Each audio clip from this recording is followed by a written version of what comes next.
Have you experienced it? Have you felt the power of God's presence? This October, it's a new dawn. Join us at the Jesus Praise Evangelical Ministries International Annual Convention, tagged Hebron 2025. Date, Monday, October 13th to Sunday, October 19th. Venue, JPMI Auditorium, Akko Estate, along Airport Road, Lugbe, Abuja. Ministry, Bishop Francis Walioki, Pastor Dr. Femi Lanreoke, Pastor Busola Lanreoke, Reverend Niyi Adebayo, Pastor Murphy Bumi Arole, and other anointed ministers of God.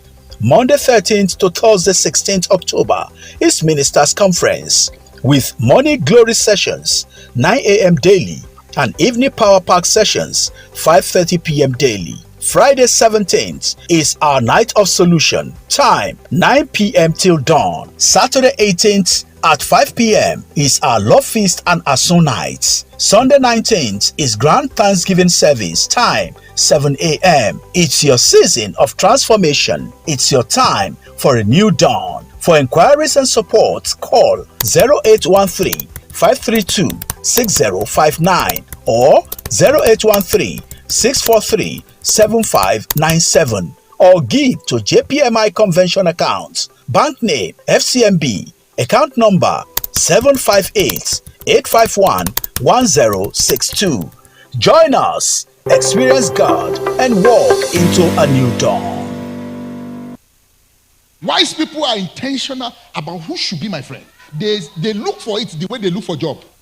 I see a virtue in that brother. He doesn't talk to people when he comes to church, but I love that virtue. I've seen this sign of excellence. I've seen this one. Hey, brother, before you go, I want to talk to you. My name is this. Can I meet you? I love to be your friend. I see virtues in you. They are intentional about relationships. Have you seen people who are doing very well in businesses rather than pull them down and say, we don't know what they are doing. We don't know. Go and learn from them. That is wisdom.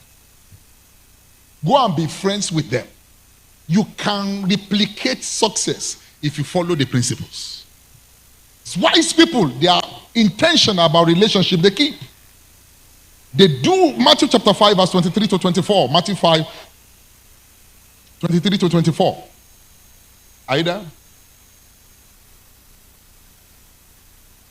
Matthew chapter 5 verse 23 to 24. Has anybody seen it for me in the congregation? Let's just read and then we'll move forward. Maybe subsequently I'll just go ahead without.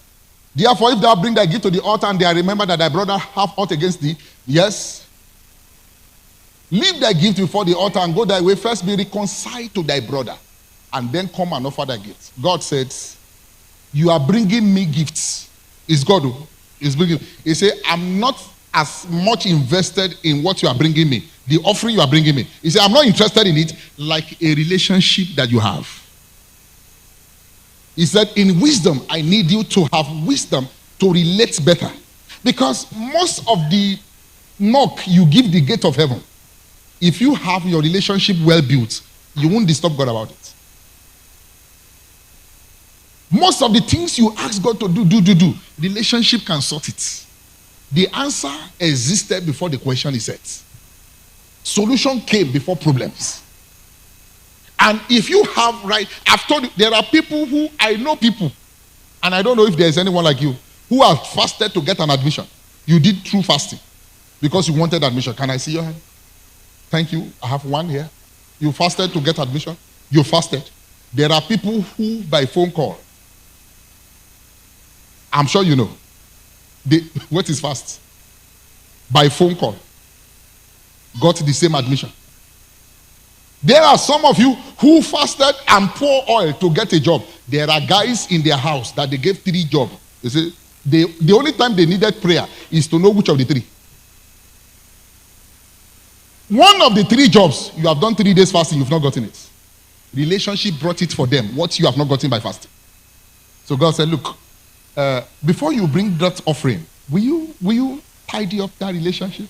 Because if you tidy it up, you may not need to disturb me about the things you want to ask for. Build intentional relationship. Intentional. Number next. What are the signs that you are wise and walking in wisdom? Is that wise people, they take future-oriented decisions. Future-oriented decisions. Proverbs 22 verse 3. The wise people take future-oriented decisions. It takes foolishness to decide now for yourself. Only, he said, a prudent man will foresee. When you are wise, you will see the evil that is coming and you will hide yourself. Do you know some guys were already digital, online before COVID-19 came? When COVID-19 came, I said, hey, Pastor Bala said, how do we do school? Some guys are already on school, online. They foresee evil. Some guys are prepared for another COVID-19, even when it is not happening. That even if another one happens, and this one is going to take 2 years instead of 3 months, we will run business and make money. Because a wise man will see ahead and plan. A wise man knows that if he gets an employment today and he's excited and say, take coke, he said, why are you taking coke? He said, I just got a job. A wise man sees the day he leaves the job. I say, when I leave this job, what is left? What is going to happen? So why somebody is collecting money and say, what is my first salary? And taking fish, and taking beer, and taking cowhead, and taking all the nonsense a foolish person will take. A wise man is thinking from the first salary about the last salary and say, what will I plan so that when I no more receive this salary, I still live comfortably? Because one thing wise people do, they think ahead of others. I don't know what to call people who have pregnancy, who for 9 months, and after 9 months, the baby has no clothes. They say, what happened? They say, we are broke. The baby gave you 9 month notice to say, in 9 months' time, I will visit you. But you didn't consider it. That does not look like wisdom for me. I notice people who say they have rent issues, and they say, okay, how much is your rent? They say 200,000. He say, how much do you have? He say, Pastor, make I don't lie. I have nothing. You are not a wise man. The landlord gave you 12 months to get ready for 200,000. And if you were sincere, you will know that to pay 200,000 annually, you were to save at least 20,000 or less a month. And assuming you were not able to save 20,000 a month, you were able to save 10,000 a month. At the end of 12 months, you say, well, I have 120,000 out of 200,000. I need help. That looks a little bit of wisdom. But you see someone who is living in a house for 1 year, and the year ends, and he believes that the God of miracles will do miracle for a foolish person who cannot see ahead to plan. So it takes foolishness for you to have money and spend everything now, thinking that the God of Abraham will provide tomorrow. It's foolishness. Because a wise man will see ahead. So they plan ahead. They have a provision for 30 days because the next money is not coming until after 30 days. You see people who bought, one woman who bought a particular land where in Ikorodu or something for, is it 15 million? And in 2001 or thereabouts, he bought it for 15 million and sold it in 2024 for 800 million. People say, hey, he made money. But can you wait for 23 years? They told you that Balpe is 600,000 that time. You say, no. Do you have Akko Phase 1 that is close to the gate? They say, yes. How much is this? 7 million. Say, that's too expensive. But this place is 600. They say, no. 10 years time. Because a wise man, he sees opportunities ahead of others. He knows that in 10 years time, the place that is cost 600,000 will not go for 60 million. Quote me. That time, 600,000 is something you can use to buy. You can buy 5. But you couldn't buy Akko Phase 1 for 7 million. But you had 3 million to buy 5. He said, no, I don't want that one. Go and check it out in 10 years' time.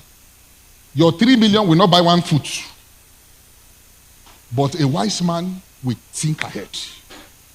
A wise man will look ahead and say, this is the kind of future I want for my children. This is what I should be doing now. This is the kind of life I want in my future. This is what I want to be doing now. You see a wise man doing things deliberately, intentionally, because of the future he wants to see. A wise person has a future-oriented decisions. He's not like Esau, who said, well, what is the meaning of my birthright? I need something now. Jacob said, what are you talking about now? What about the future? He said, leave that one, leave that one, leave one. I don't care. He sold the future for the present. The Bible says in Hebrew, he wept bitterly and could not get it back. How many people are selling their destiny for a 2-minute pleasure today? Only to climb mountains 7 days looking for the God that is not lost and say, Lord, help me, when they should have helped themselves years back. So you see people who take decisions today, and you can check if they are wise by the decision they are making. When you see men not making deliberate decisions to secure their future, they are not wise. If all the decision you are taking is the consumption of today, how to be comfortable today, how to make life pleasurable today, how to wear the designer today, there are many people that the designer clothes they have, plus the bag and the shoe and the hat and the wig, is a plot of land in Baukwe. You will buy 2 plots. They've worn those clothes. And even the problem is that when they wear it, we didn't even know it was expensive. We thought it was an ordinary cloth. It was only them that knew that this cloth is an expensive cloth. But in 10 years' time, the guy who bought Baukwe and the one who wore designer clothes, that designer clothes has become rag. The land has become asset. You got your first millions and you bought a car to show your friend you have arrived. You are not wise. Do you have a land? You say, will I be driving my land? Go and be living inside your car. In 5 years' time, when you will sell the car, they will buy it as scrap. Go and sell that land at that 5 years' time. In wisdom, your decisions are future-oriented. So I have money now. I'm putting that money in not the pleasure of today. I'm putting it, I can go through the pain of today for the sake of the gain of tomorrow. So I'm putting that money into something that can affect tomorrow. He said, my guy, I thought you said you made some money. He said, yes. Your guy bought car now. Me too, I bought land. I remember in the police years back, they paid them some amount of money like that, allowances. And those guys, they bought TV. And this guy, instead of buying TV, he bought Okada. And when he bought Okada, he will park to go watch ball in his friend's house. They chase him out. He said, go and watch your TV. Go and watch your Okada. Go and watch your Okada. Say, we bought TV, you go buy Okada. But at a later time, when there was no light and petrol could not, they are asking the Okada man to carry them. He said, no, go and ride your TV. Go and ride your TV. Let your decisions be future-oriented.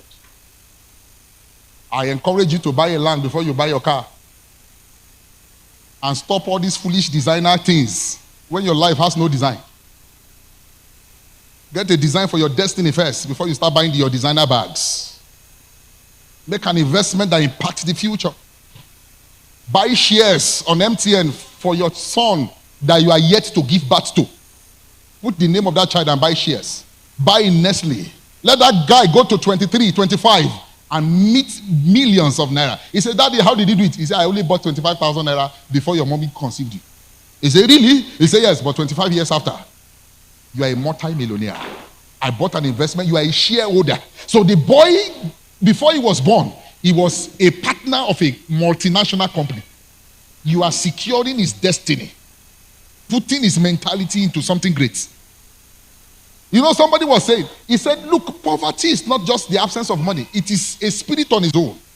That when children go to a certain kind of school, and the way the teacher even dress is a poverty message to that child. And the teacher is teaching and says, things are hard, though. Those things are hard things. He's sinking into the spirit of it. But you come to a school where the child goes there. The AC took him from the car to the class. It's difficult to believe that things are hard. His mindset is fixed in bringing solution because he's been wired that way. He's thinking that way. And maybe he goes to a church where the pastor just speak about the possibilities of God. He just believes everything is possible. Then you come to a church where say there is warfare. These people can kill us. The guy faced life, he's even afraid. They say stop there, he's shaking. Because even in his church, the pastor told him, well, I did this life over.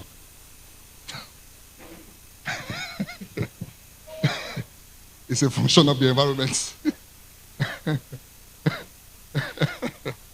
Future-oriented decisions. Let your decision be future-based. When you are taking a decision, how does it affect the future?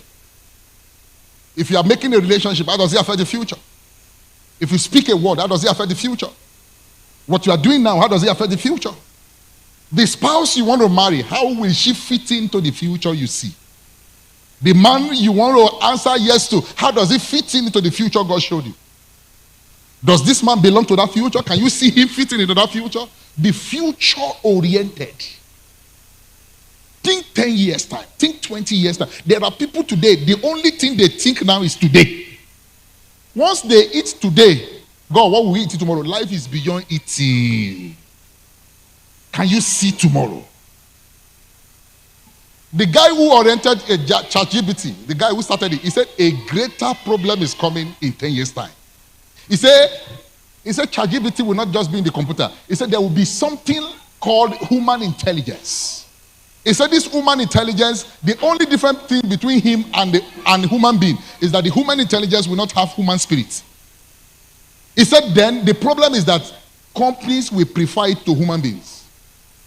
He said because they will do times 10 of what a human being can do. And they will record less error than human being. They will be more accurate. So those of you who are teaching people how to write CV, you will have no job. Because human intelligence will come dressed in suit and tie, in female gown, and go to work like a normal human being, type letters, dispatch letters, operate people, and come back. Human intelligence. That AI is going to that realm in the next 10 years. And at that time, what will you now be doing? Somebody is preparing to take it over. What will be your job that time? You still be seeing vision that one which wants to kill somebody. With that understanding, what is next for your future? How prepared are you for the future? Number next. One proof that you are wise is emotional control. Proverbs 16:32. Emotional control. Are you in Proverbs 16:32?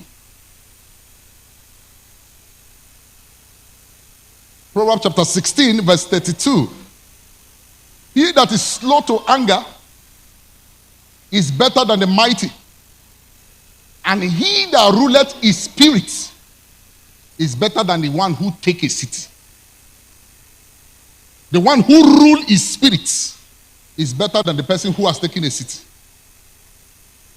When you are wise, I can see it in your emotional intelligence. If you say I was angry, you are not the only person that is angry. Even Jesus was angry. But how were you able to manage the anger? How were you able to control yourself? You know there are people when they are angry here, you need 4 men to hold them. They are foolish people. It's not anger, it's foolishness. He said, well, when I'm hungry, I can see anything. You are a foolish person. It takes wisdom to be hungry, and people will take time to know. He said, brother, are you hungry? He said, not really. Well, tell me the truth, because we can't even see the sign. That's a wise guy. Because he can rule his spirit. The Bible says the one who rules his spirit, who can control his emotion, is better than the one who takes a city. People may want to celebrate the warrior that takes a city, say, but there's somebody greater than that person. The one who can rule his anger. Who though hungry can control it. Who though hungry can manage it. Who though in hunger can control his word. He said that guy is wise. When your emotions take you over all the time, wisdom is far from you. When your emotion dictates when you should say, how you should say, whatsoever you want to say, what you should do, wisdom is far from you. There are many people who have done great things in life. But because they were not wise, they have no emotion control, they destroy it. I've seen marriages destroy under emotion uncontrolled. I've seen destiny fail because they couldn't control their emotions. Nations are ruined because leaders cannot manage their emotions. Decisions were taken in a haste because decisions were not taken in wisdom. How many counsel of God were frustrated through human beings because they didn't allow their emotions to be managed. Many people have given room to darkness because they allowed the doors of their emotion open gladly to anything that wants to happen. Wisdom tells you, manage your emotions. How do you know you are wise? Number one, you have a teachable spirit. You control your speech. You are deliberate and intentional in your relationship. You make future-oriented decisions. Your decisions are future-oriented. You have emotional control.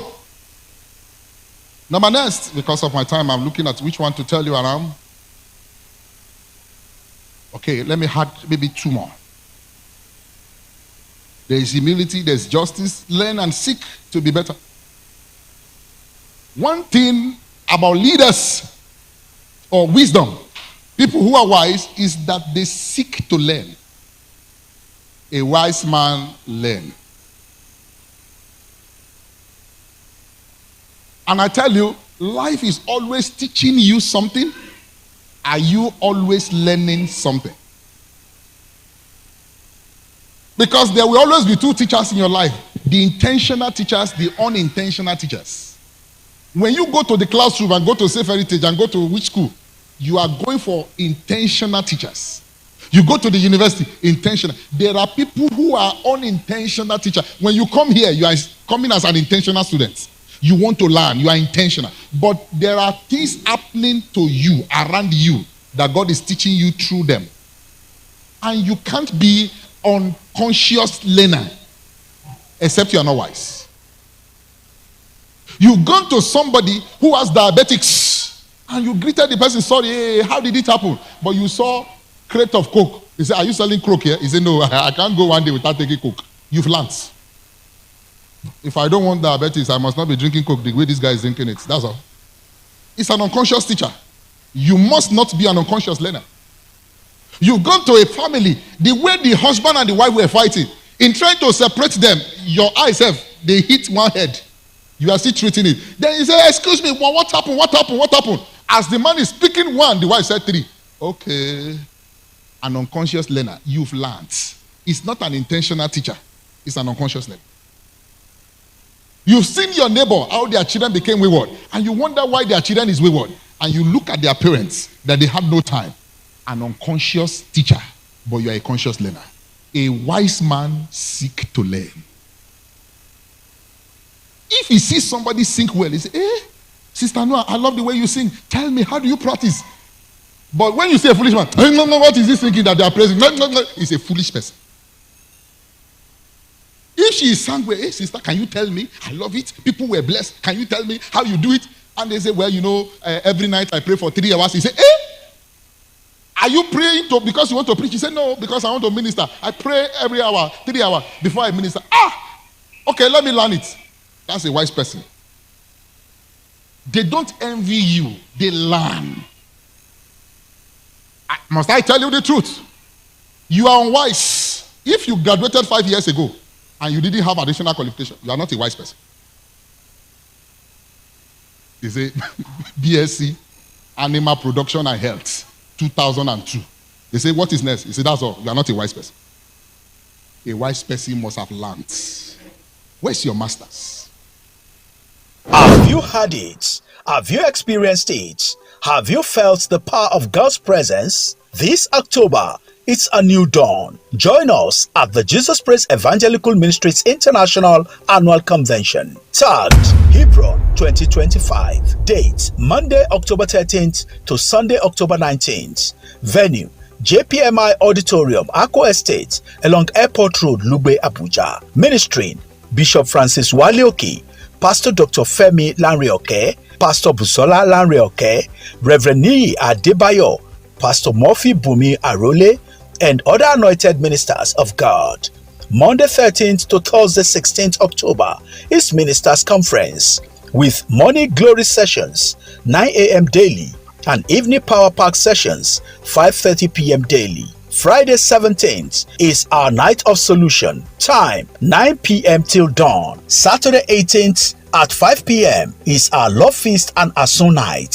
Sunday 19th is grand thanksgiving service, time 7 a.m. It's your season of transformation. It's your time for a new dawn. For inquiries and support, call 0813 532 6059 or 0813 643 7597 or give to JPMI Convention account. Bank name FCMB. Account number 758-851-1062. Join us, experience God, and walk into a new dawn.